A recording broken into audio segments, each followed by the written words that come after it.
BJP AIADMK தான் ஜெயிக்கும்னு நினைக்கிறேன். இவர் கூட சேர்ந்தா கூட்டணி வரும். அண்ணாமலையாச்சும் ஒரு 10 பேர் வச்சுக்கிட்டு எலெக்ஷன் நின்று ஒரு 20% 18% ஓட் பண்ணுவாங்க. இவன் எடப்பாடி நம்பி அவனும் கூட்டணி வர மாதிரி தெரியல.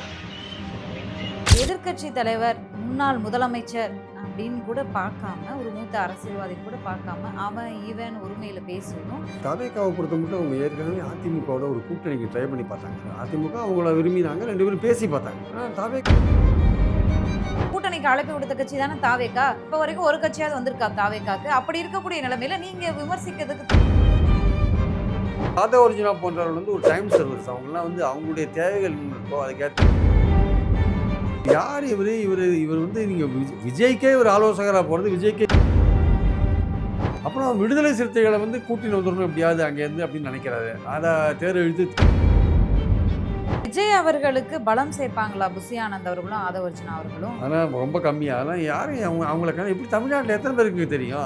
அந்த கட்சியில் பெரிதாக பேசப்பட்ட ஒரு பாலியல் வன்கொடுமை வழக்கு ஞானசேகரன் குற்றவாளி அப்படின்னு அறிவிச்சிருக்காங்க. நேற்று தீர்ப்பு கொடுத்துருக்காங்க. தமிழ்நாடே வந்து கொண்டாடு. ட்விட்டர்ல கூட ஒரு அறிக்கை வரல அப்படிங்கிறத அறிக்கை எழுதித்தர ஆள் ரெடியாக போட்டுருக்கு. அவர் யோசிக்கிறார். இவரே எழுதல யாராவது.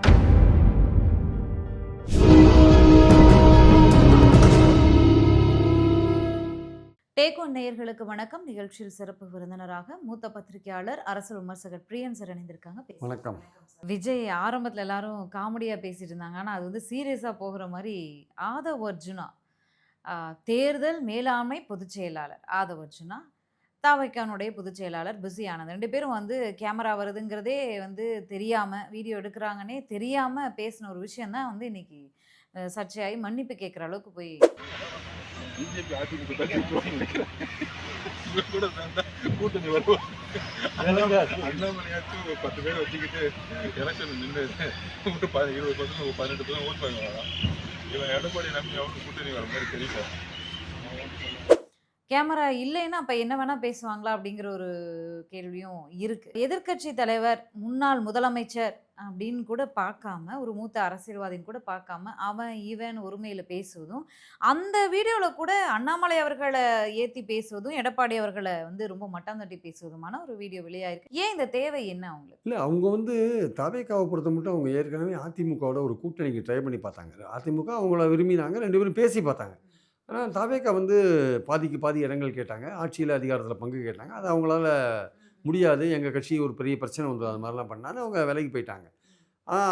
அதெல்லாம் வந்து தவேகா வந்து ஆதவர்ஜுனா வரத்துக்கு முன்னாடி, அது கொஞ்சம் ஓரளவுக்கு முன்னாடி நடந்த ஒரு விஷயங்களாக நம்ம பார்க்குறோம் நம்ம. ஸோ அப்படி இருக்கும்போது இப்போவும் கூட அதிமுக வந்து பாஜக விட்டு கடைசி நேரத்தில் தவேகாவுக்கு வரும் அப்படின்ற மாதிரியான ஒரு எதிர்பார்ப்பு இருக்குது. அதிமுக தொண்டர்கள்ட்டையும் இருக்குது, தவேகா தொண்டர்கள்ட்டையும் இருக்குது. ஏன்னா இவங்க 2 பேரும் அதிமுக வந்து பாஜகவோட போனால் வெற்றி நிச்சயமா தெரியல. அதில் பாமக தேமுதிக வருமா, மெகா கூட்டணி அமைக்க முடியுமா தெரியல. அதே சமயம் தவேகாவோட சேர்ந்தா ஒரு வாய்ப்பு இருக்குது அப்படின்னு 2 நினைக்கிறாங்க. ஸோ கடைசி நேரத்தில் பாஜகவை டிச் பண்ணிவிட்டு இங்கே வருவாரான்னு ஒரு எதிர்பார்ப்பு இங்கே இருக்குது. தனியாக போகணுன்னு ஒரு எண்ணம் இருந்தால் கூட அப்படி வந்தால் கன்சிடர் பண்ணலாமேன்ற ஒரு எண்ணமும் அவங்களுக்கு இருக்குது. அப்படி இருக்கும் பொழுது இவர் ஆதவர்ஜுனா வந்து இந்த மாதிரி பேசியிருக்கிறதுல எடப்பாடி நம்பி அவன் கூட்டணிக்கு வருவான் அப்படின்ற ஒரு பேச்சு இருக்குல்ல, அது வந்து இப்போது நான் ஃப்ரெண்ட்ஸ்குள்ளே பேசுகிற மாதிரி அவர் பேசியிருக்காரு. அவனை நம்பி யாரும் வரதுலன்னா அப்போ பாராளுமன்ற தேர்தலே தேமுதிக தான் வந்தாங்க, வேறு யாரும் வரல. மெகா கூட்டணி அமைப்பேன்னு சொன்னார், யாரும் வரல. இப்போவும் கூட பார்த்தீங்கன்னா வந்து வெறும் ஜிகே வாசன் இருக்காரே தவிர பாமக அங்கே இருக்கானா இல்லை, தேமுதிக இருக்கானா அந்த ராஜ்யசபா வேகன்சிக்கு அப்புறம் அதுவும் இல்லை. நீங்கள் இருக்குன்றீங்க, அவங்க என்ன சொல்கிறாங்க, ஜனவரியில் தான் தீர்மானிப்போம் கூட்டணியை பற்றின்னு அவங்க சொல்கிறாங்க. ஸோ அதனால் வந்து இல்லை. அதனால் அதிமுகவினால் இல்லை எடப்பாடியினால் ஒரு கூட்டணி அமைக்க முடியுமான்றது ஒரு சந்தேகத்துக்குரிய ஒரு விஷயமா இருக்கிறது ஒரு ஃபேக்ட். அதை வந்து அவர் கிண்டலாக பேசுகிறார். அவர் இல்லை இருக்கட்டுமே, அதிமுக வந்து நாடாளுமன்ற தேர்தலையே மாபெரும் கூட்டணி அமைப்பேனாரு, அமைக்க முடியலை. தேமுதிக தான் அந்த நேரத்தில் வந்தாங்க. பாமக கடைசி வரைக்கும் நின்றுட்டு பாஜக பக்கம் போயிட்டாங்க. இந்த முறை கூட்டணி அமைச்சாக வேண்டிய நிர்பந்தத்தில் அதிமுக இருக்குது. அதெல்லாம் அவங்களோட பிரச்சனை. சரி, அவங்கள விமர்சிக்கக்கூடிய தாவேகாவுடைய நிலை என்ன? ஒரு கட்சி ஆரம்பிக்கிறாங்க, எடப்பாடி அவர்கள் கூட பரவாயில்ல, ஒரு கட்சி ஆரம்பிக்கிறாங்க, ஆரம்பிச்ச உடனே முதல் மேடையிலேயே கூட்டணிக்கு அழைப்பு விடுத்த கட்சி தானே தாவேகா. அழைப்பு கொடுத்தீங்களா? அப்படி கூட இப்போ வரைக்கும் ஒரு கட்சியாவது வந்திருக்கா தாவேகாக்கு? அப்படி இருக்கக்கூடிய நிலைமையில நீங்க விமர்சிக்கிறதுக்கு தகுதி இருக்கான்ற ஒரு இல்லை, நாங்கள் 234 தொகுதியிலையும் போட்டி போடுறதுக்கு ரெடியாக இருக்கோம். அப்படியும் யாராவது நம்மை நம்பி வந்தால் அவர்களுக்கு அதிகாரத்தில் பங்கு கொடுப்போம். அவங்க ரெடியாக தான் இருக்காங்க. 234 தொகுதியில் போட்டி போகிறதுக்கு அவங்க ரெடியாக இருக்காங்க. கூட்டணி வேணும்ட்டுலாம் எதிர்பார்க்கல. ஆனால் அதிமுகவுக்கு என்னென்னா, பாஜகவோட போனால் நமக்கு நிறைய டிஸ்அட்வான்டேஜ் இருக்குது, அவங்களுடைய லயபிலிட்டியை வந்து இவங்க தோளில் சுமக்க வேண்டியதாக இருக்கா. ஆமாம், அந்த பாஜகவோட இருந்தால் மைனாரிட்டி ஓட்டு கிடைக்காது, இல்லை பாஜகவை பிடிக்காதவங்க ஓட்டு கிடைக்காது, மைனாரிட்டி மட்டும் இல்லை வேறு பல பிடிக்காதவங்க ஓட்டும் கிடைக்காது. ஸோ இந்த மாதிரிலாம் இருக்கிறப்ப எதுக்கு அது கூட இருக்கணும். ஆனால் கம்பல்ஷன், அதனால் வேறு வழியில் ஏதோ ஒரு வகையில் ரைடு ஈடுன்னு ஏதோ பயமுறுத்தல்கள் ஏதோ போய் சேர்ந்துட்டாங்க வச்சுக்கோங்க. அதனால் வந்து அவங்க சேர்ந்ததுனால வந்து இவங்களும் தாவேக்காவை பொறுத்த மட்டும் என்னென்னா வந்து தனியாக போகிறது தான் அவங்களுடைய நோக்கமாக இருக்குது. ஆனால் ஒரு வாய்ப்பு தனியாக போனால் நமக்கு ஓட் பர்சன்டேஜ் கிடைக்குமே தவிர இடங்கள் கிடைக்குமான்றது அவங்களுக்கு கேள்விக்குறியாக இருக்குது. ஒரு தொகுதியில் நீங்கள் 1.5 லட்சம் ஓட்டு வாங்கினா தான் வின் பண்ணுவீங்க. நீங்கள் உங்களுக்கு 50,000 ஓட்டு இருக்கலாம், மேலே ஒரு 50,000 ஓட்டோ 60,000 ஓட்டோ வரதுக்கு ஒரு இன்னொரு பலமான கூட்டணி தேவை. அதை அவங்க ட்ரை பண்ணுறாங்க. தமிழ்நாட்டில் பரவலாக வந்து எல்லா தொகுதிகளையும் 50,000 ஓட்டு விஜய்க்கு இருக்கான்னா சில தொகுதிகளில் இருக்கலாம், சில தொகுதிகள் இல்லாமல் இருக்கலாம். அப்போது ஒரு கூட்டணின்றது கண்டிப்பாக தேவையாக இருக்குது. அப்போ 234 தொகுதியிலையும் போடுறதுக்கு கேண்டிடேட் போடுறதுக்கு ஆள் இருக்கா, செலவழிக்கிறதுக்கு ஆள் இருக்கான்னா அதுவும் ஒரு கேள்விக்குறி. விஜய் வந்து 234 தொகுதியிலையும் கொடுப்பாரா தெரியாது. திமுக எந்த அளவுக்கு செலவழிப்பாங்கன்றது நமக்கு தெரிஞ்ச விஷயம்.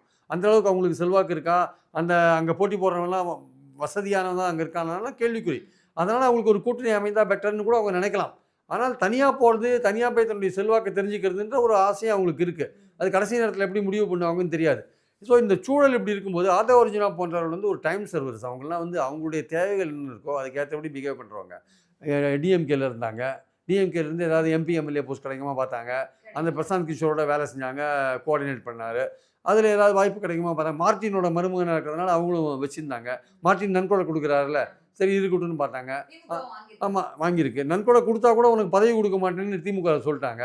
அங்கேருந்து என்ன பண்ணார், நேராக விடுதலை சிறுத்தைகள் வந்தார். அவருடைய நோக்கம் என்னென்னா விடுதலை சிறுத்தைகளை திமுக கூட்டணியிலேருந்து பிரித்து கொண்டு போயிடுறதா அவருடைய நோக்கம். பிரித்து கொண்டு போய் தாவேக்கால தீவிரமாக இருக்கார். இதுவரையும் தீவிரமாக இருக்கார். அதை வந்து லேட்டாக புரிஞ்சினார் திருமாவளவன். அப்புறம் அவரை வெளில அமிச்சார். இப்போ தாவேக்கால போய் சேர்ந்தார். தாவேக்கால முயற்சி பண்ணியிருக்காரு, அவங்க சேர்த்துக்கல. தாவேக்கால போன உடனே தாவேக்கால இப்போ இருந்துட்டு விடுதலை சிறுத்தைகளை இன்னும் இழுக்க முடியுமான்னு ட்ரை பண்ணிட்டு தான் இருக்கார். அது ஒரு கட்டன் ரைட்டாக திருமாவளவன் அது மாதிரி வாய்ப்பே கிடையாதுன்னு சொல்லிட்டாரு. இருந்தாலும் அவர் கொடுத்துருக்கிற அசைன்மெண்ட், அவருக்கு ஆர்எஸ்எஸ் கொடுத்துருக்கிற அசைன்மெண்ட். இது ஆர்எஸ்எஸ் இருக்காங்க. இப்ப திராவிட கட்சிகளை அழிப்பது தான் அவருடைய நோக்கமா அப்படிங்கிறது இப்போ இந்த நேரத்தில் சந்தேகமா எழுது. அவர் திராவிட கட்சிகளை அழிக்கிறாரோ அவருடைய பர்சனலாக அவருக்கு என்ன வாய்ப்பு கிடைக்குது ஒரு கட்சியில். அப்புறம் விடுதலை சிறுத்தைகளை வந்து கூட்டின்னு வந்துடணும் எப்படியாவது அங்கேருந்து அப்படின்னு நினைக்கிறாரு. அதை தேர் இழுத்து தெருவில் விடணும்னு பார்க்குறாரு. அவங்க திமுக கூட்டணியில் 3 எலெக்ஷனாக வின் பண்ணிட்டு இருக்காங்க. அதை ஒன்றும் இல்லாத பண்ணிடணும்னு நினைக்கிறாரு. அதை வந்து கூட்டின்னு வந்து விஜய்கிட்ட விட்டுறணும், இல்லை அதை கூட்டின்னு வந்து வெளியில் அனாதையாக விட்டுறணும்னு நினைக்கிறாரு. அதுக்கான முயற்சிகள் இறங்கினாரு, அங்கே நடக்கலை. இப்போ தாவேக்கால போயிட்டு அதை தான் பண்ணிட்டு இருக்காரு. அவருக்கு என்ன செல்வாக்கு இருக்குது, ஊழிசிங்க அவருக்கு என்ன அரசியல் பின்புலம் இருக்குது. மார்ட்டினோட மருமகன்றதை தவிர, இல்லை மார்ட்டினோட மருமகன்றதை தவிர அதுவே அந்த ஃபேமிலியை அவர் டிஸ்ஓன் பண்ணுறாங்க. அந்த ஃபேமிலியோட அரசியல் செயல்பாடுகளுக்கு எங்களுக்கு சம்மந்தம் கிடையாது. அவர் யார் ஊழிசி? நீங்க பெரிய இன்னொரு வார்த்தையும் அவருடைய மச்சான் மென்ஷன் பண்ணியிருந்தார். எங்க தந்தையினுடைய சொத்தை தவறான வழிக்கு பயன்படுத்துகிறார் அப்படின்னு சொல்லியிருந்தார். அந்த நபர் வந்து இன்னைக்கு ஊழலை பத்தி பேசுவதை அதான் சொல்றேன். இவர் யார்? இவர் வந்து நீங்க விஜய்க்கே ஒரு ஆலோசகராக போகிறது விஜய்க்கே கேடான ஒரு விஷயம். அது வந்து தவறான ஒரு அட்வைஸை கொடுப்பாரு. ஏன்னா எல்லாமே ஒரு அஜெண்டாவோட போகிறீங்க. ஒரு அஜெண்டாவோட நீங்கள் போனீங்கன்னா ஒரு ஓப்பன் மைண்டோட போனீங்கன்னா நீங்கள் விஜய்க்கு அட்வைஸ் கொடுத்தா சரியா அவர் அதை எதை எடுத்துப்பாரோ அதை எடுத்துப்பார். நீங்கள் ஒரு அஜெண்டாவோட செட் பண்ணி போனீங்கன்னா உங்கள் அஜெண்டாக்கு ஏற்றபடி தான் நீங்கள் ஐடியா கொடுப்பீங்க. அது வந்து அவருக்கு கெடுதலாக கூட முடியும் விஜய்க்கு. அதனால் விஜய் தான் இதில் கேர்ஃபுல்லாக இருக்கணும். அதனால் இவர் வந்து ஒரு பெரிய ஆள்னு எப்படி அங்கீகரிக்கிறீங்க? அவர் யார்? ஊஇசி ஆக்சுவலி பாலிடிக்ஸில் யார் அவர் தன்னைத்தானே முன்னிறுத்தி மீடியாவுக்கும் வேறு வழி தெரியல. அவர் சொல்கிறதெல்லாம் அவங்க போட்டுட்ருக்காங்க. அவர் பெரிய ஆளாக இது பண்ணிட்டு இருக்காங்க. இப்போ ஒரு பதவி வச்சுருக்காரே தவிர அங்கே விடுதலை சிறுத்தைகள் டெப்டி ஜெனரல் செக்ரட்டரியாக கொடுத்தாங்க. அவருக்கு என்னென்னா திருமாவுக்கு என்னென்னா சரி நம்ம தலித் கட்சின்றதுலேருந்து வெளியில் வரணும், ஒருத்தரை வந்து அந்த மாதிரி ப்ராக்டிக்கலாக பார்க்கும்போது ஒரு கட்சி நடத்துறதுக்கு பண தேவை இருக்குது. அப்புறம் ஜென்ரல் பீப்புள்ஸும் வரணுங்கிற ஒரு தேவை விசிகாவுக்கும் இருக்குது. அதை நோக்கி அவங்க போகிறாங்கும்போது ரெண்டுமே அவர்கிட்ட இருக்குன்னு இதை வந்து யாரும் வந்து தவறாகவும் சொல்ல முடியாது. விமர்சிப்பதும் வந்து எல்லா கட்சிகளும் பண்ணக்கூடிய விஷயத்தில் எல்லா கட்சிகளுக்கும் பணம் தேவையாக தாங்க இருக்குது. ஆளுங்கட்சியாக இருக்கிறவங்களுக்கு பணம் தானாக வருங்க. எதிர்கட்சியாக இருக்கிறவங்க வந்து பணம் கொஞ்சம் வசதியாக யார் இருக்காங்களோ அவங்கள போய் அப்ரோச் பண்ணி அவங்கள கட்சியில் சேர்க்குறதோ நிதி வாங்குறதோ சகஜமான ஒரு விஷயம் தானே. பிஜேபிக்கு தானாக ஃபண்ட்ஸ் வரும், இல்லை எலக்ட்ரல் பாண்டை வாங்கினாங்க, என்ஃபோர்ஸ்மெண்ட்டை வச்சு மிரட்டி வாங்கினாங்க, கேஸை போடுறதுக்கும் போடுவேன்னு சொல்லி வாங்கினாங்க, கேஸை வித்ட்ரா பண்ணுவேன்னு சொல்லியும் வாங்கினாங்க, 2 விதத்துலையும் வாங்கினாங்க. ஆனால் அது மாதிரியான வாய்ப்புகள் சின்ன சின்ன கட்சிகளுக்கு கிடையாது. இல்லை விடுதலை சிறுத்தைகள்லாம் சரி இவர மாதிரி வசதியான ஆட்கள் வந்தால் நான் தலித்தாகவும் இருக்கார், அதே சமயம் கொஞ்சம் வசதியாகவும் இருக்கார், கொஞ்சம் ஏதோ கொஞ்சம் ஸ்ட்ராட்டஜிலாம் பிளான் பண்ணுறாரு, ஸோ நமக்கு யூஸ்ஃபுல்லாக இருப்பார் நினச்சிருக்கலாம். ஆனால் அவருக்கு பின்னாடி ஒரு அஜெண்டா இருக்குன்றத திரும்ப லேட்டாக தான் புரிஞ்சுட்டாரு. அதனால் வெளில அனுப்பிச்சிட்டாரு. இப்போ தாவேக்கால போயிட்டு அவரோட அஜெண்டாவை மறுபடியும் அங்கே வந்து ப்ளே பண்ணுறாரு. இல்ல விஜய் அவர்களுக்கு பலம் சேர்ப்பாங்களா புசி ஆனந்த் அவர்களும் ஆதவர்ஜுனா அவர்களும்? ஆனால் ரொம்ப கம்மியாக. அதெல்லாம் யாரும் அவங்களுக்கு எப்படி தமிழ்நாட்டில் எத்தனை பேருக்கு தெரியும்? அந்த அந்த கட்சியில் விஜய் தாங்க ஐகான். அந்த கட்சிக்கு ஐகான் விஜய் தான். அவரை வச்சு தான் இவங்க ரோடு போடணும், கோடு போடணும், எல்லாமே பண்ணணும் ஆக்சுவலாக. ஆதவர்ஜுனாவையும் புசி ஆனந்தையும் தமிழ்நாட்டில் எத்தனை பேருக்கு தெரியும்? எத்தனை பேருக்கு தெரியும்? உண்மையிலே சீரியஸாக கேட்குறேன். இல்ல அவருடைய இந்த தெரியாது. இப்பதான் வந்து பிரஸ் மீட் அவங்க மூலியமா விஜயை தெரிஞ்சு ப்ரொஜெக்ட் வச்சிருப்பாங்க. பண்ணுறாங்க, அவ்வளோதான். அதான். விஜய் என்கிற தேரை வந்து இழுத்துன்னு போகிறாங்க, அவ்வளோதான். அந்த தேரை வந்து இழுத்து நடுரோடில் விட்டுருவாங்களா, கடைசியில் டெஸ்டினேஷன் கொண்டு சேர்ப்பாங்களான்னு தெரியாது. இவங்க ஒருத்தருக்கு 4 அட்வைசரு. அருள்ராஜ்னு ஒரு ஐஆர்எஸ் ஆஃபீஸரு, இவர் நம்ம ஜான் ஆரோக்கியசாமின்னு ஒரு அவர், போராட்டத்துக்கு ஒரு இவர் வேற. வருமான வரித்துறை அதிகாரியாக இருந்து தாவேக்கு ஆமா. ஆலோசகராகவும் செயல்பட்டிருக்காரு. அவர் வந்து பாஜகவை பிளான் பண்ணியிருக்காங்களா? பாஜக அவரை பிளான் பண்ணியிருக்காங்க. அந்த ஐஆர்எஸ் ரிலீவ் பண்ணி நீ அங்கே போய் வேலை செய்யின்னு பிளான் பண்ணியிருக்காங்கன்னு ஒரு பேச்சு இருக்குது. அதெல்லாம் விஜய் தான் கவனிக்கணும், நமக்கு தெரியாது இது எவ்வளோ தூரம் உண்மைன்ட்டு. ஸோ இதெல்லாம் வந்து விஜய்க்கு வந்து சுற்றி இருக்கிறவங்க வந்து பயங்கரமாக ஆட்கள் வச்சுருக்காரு. ஆனால் அவர் இதுலேருந்து எப்படி தப்பிக்க போகிறாரு தெரியல அவர் ஆக்சுவலாக வந்து. இந்த ஆதவர்ஜுனா வந்து தான் இயல்பை மீறி பேசிட்டேன், நான் யாரையுமே இப்படி தனிப்பட்ட முறையில் விமர்சிச்சது இல்லை அப்படின்லாம் வந்து வருத்தம் கொடுத்துருக்காரு. ஆனால் ஒருவேளை நீங்கள் சொன்ன மாதிரி ஒரு நேர எங்கே பாஜக கூட்டணியிலேருந்து வந்து அதிமுக தாவேக்கா கூட்டணி சேர்ந்துருமோ அப்படிங்கிற ஒரு நோக்கத்துலையும் பேசியிருப்பாரோ? இல்லை, அதாவது வந்து சேர்ந்துருமோ சேராதோன்னு இல்லை, ஒரு எதிர்பார்ப்பு இருக்குது தாவேக்கால. அதிமுகலையும் ஒரு எதிர்பார்ப்பு இருக்குது. பாஜகவை நிறைய பேர் விரும்பல அதிமுகவில். இருந்தாலும் வேலுமணி, தங்கமணி, எடப்பாடிக்கு வர வழியில் வச்சுக்கோங்களேன், விஜயபாஸ்கருக்கலாம் சரி சென்ட்ரலோட அட்ஜஸ்ட் பண்ணிட்டு போகலாம் அப்படின்னு. அதனால் ஓகே கூட்டணி போட்டாங்க வச்சுக்கோங்க. ஆனால் அவங்களே மெகா கூட்டணி அமைச்சாங்கன்னு ஒரு டஃப் கொடுப்பாங்க. தேமுதிக, பாமக, ஓபிஎஸ், தினகரன், அப்படி ஜான் பாண்டியன், புதிய தமிழகன்னு ஒரு ஒரு செட் வந்ததுன்னா திமுகவுக்கு டஃப் கொடுப்பாங்க, அதில் சந்தேகம் கிடையாது. ஆனால் இது அரைகுறையாக வெறும் அதிமுக பாஜக மட்டும் இருந்து வச்சுக்கோங்க, அது சரியாக ஒர்க் அவுட் ஆகாது. ஸோ அதனால் வந்து அதே சமயம் தாவேக்காவோட சேர்ந்தாங்கன்னா அவங்க என்னன்னா திமுகலேருந்து சில பேர் வரதுக்கான வாய்ப்பு இருக்குது. திமுகவில் இருக்கிற கட்சிகள் இதை சாக்கா வச்சுட்டு என்ன பண்ணுவாங்க, அதிகமான இடங்கள் கேட்டு ஸ்டாலினில் வந்து நச்சரிப்பாங்க. அப்போ வந்து ஏதாவது ஒரு பிரச்சனை வந்து வச்சுக்கோங்க, போகிறதுக்கு டக்குன்னு ஒரு இடம் இருக்கும். அங்கே வந்து பாமகவும் பாஜகவும் அங்கே இல்லாத இருக்கணும். இல்லாமல் இருந்ததுன்னா தாவேக்கா போயிடும். இப்போ தாவேக்காவும் பாமகவுமே பேச்சுவார்த்தை நடத்துகிறாங்க. பாமகவும் தாவேக்காவோட பேச்சுவார்த்தை நடத்திட்டு இருக்காங்க. வட மத்திய தமிழகத்தில் 2 பேருக்கும் செல்வாக்கு இருக்கிறதுனால 2 பேரும் சேர்ந்தா வின் பண்ண முடியும்னு நினச்சி ஒரு பேச்சுவார்த்தை தனி லைனில் ஓடிட்டு இருக்கு. ஸோ இது மாதிரி பல விஷயங்கள் போயிட்டு இருக்கிறதுனால அதிமுகவும் பாஜகவும் 10 மாதத்துக்கு முன்னாடி கூட்டணி அமைச்சது வந்து அது கடைசி வரை நிற்குமா, இது எப்படி போய் எந்த வடிவத்தில் போய் முடியுன்றது இன்னும் யாருக்கும் தெரியல. அதனால் தாவேக்கா தனியாக போதா, இல்லை அதுக்கு அது ஒரு தலைமையில் ஒரு கூட்டணி அமைக்க போதா, அது கூட யாராவது சேர போகிறாங்களான்னு பல விஷயங்கள் இதில் ஓடிட்டு இருக்கிறதுனால இப்போ ரொம்ப சுச்சுவேஷன் ரொம்ப ஒரு ஃப்ளூயிடாக இருக்குது ஆக்சுவலாக. ஸோ இது செட்டில் ஆகிறதுக்கெல்லாம் இன்னும் 4-5 மாதம் ஆகும் ஆக்சுவலாக. விஜய் அவர்கள் ட்விட்டர் அரசியல் பண்ணுறாரு அப்படின்னு பேசிக்கிட்டு இருந்தாங்க, நம்மளும் பேசியிருப்போம். ட்விட்டரில் கூட அவர் பண்ணுறாராங்கிற டவுட்டு இப்போ வந்திருக்கு. ஏன் அப்படின்னா பொள்ளாச்சி பாலியல் வழக்குக்கு ஒரு அறிக்கையை கொடுத்தாரு. அண்ணா யூனிவர்சிட்டி வழக்கு வந்து பெரிதாக பேசப்பட்ட ஒரு பாலியல் வன்கொடுமை வழக்கு, ஞானசேகரன் குற்றவாளி அப்படின்னு அறிவிச்சிருக்காங்க.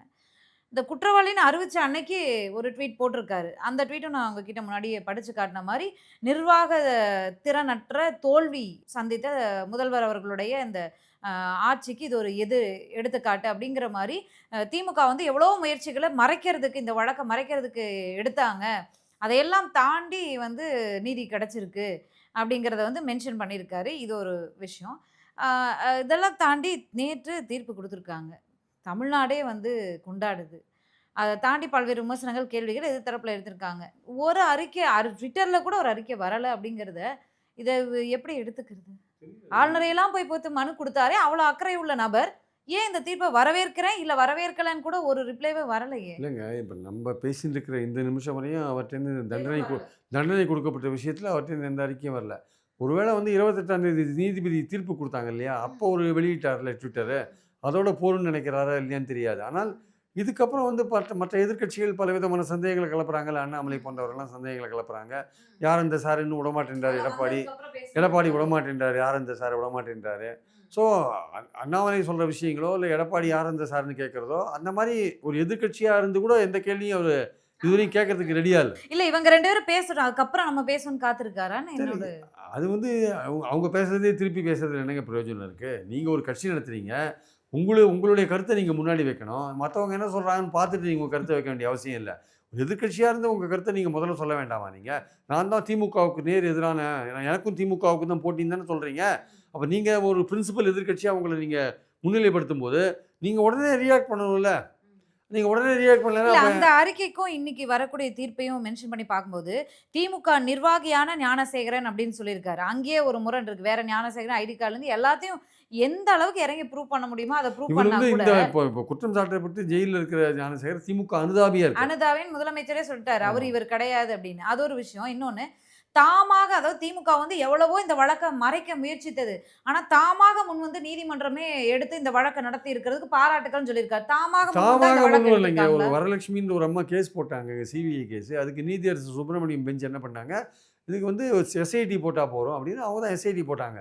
இது வந்து கோர்ட் மானிட்டர் கூட பண்ணலை, எஸ்ஐடி போட்டு இது திமுக விட்டுட்டாங்க. இது ஒரு விஷயம் சார். திமுக நிர்வாகியே இருந்தா கூட தண்டனை கடுமையான தண்டனைக்கு உட்பட்டு ஒருவேளை அங்க வந்து நம்ம இதை விமர்சிக்க முடியாதுன்றதுனால அமைதியா இருக்காரா? ஏன் அமைதியா இருக்காரு? இல்லை இல்லை, இதில் இப்போ விமர்சிக்கிறதுனா எவ்வளோ விமர்சிக்கலாங்க. எடப்பாடி விமர்சிக்கலையா? இப்போ அண்ணாமலை ஒரு பெரிய 24 ராத்திரி இவர் பேசினார், அவர் கூட அவர் பேசினார், இவர் கூடன்னு கால் ரெக்கார்ட்ஸ்லாம் எடுத்து பேசுகிறாருல்ல.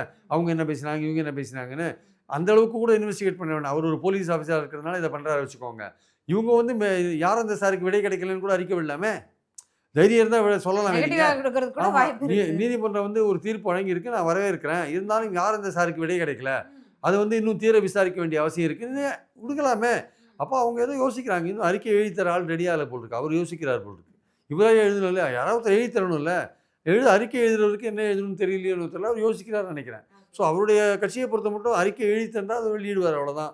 அவருக்கு இதுக்கெல்லாம் நேரம் இருக்குமான்னு சொல்ல முடியாது. அண்ணன் விஜய் அவர்கள் ஆளுநரை போய் சந்திச்சு மனு கொடுத்தாரு. ஏன் ரியாக்ட் பண்ணாம இருக்காரு அப்படிங்கிறதையும் பெண்கள் யோசிக்கட்டும்.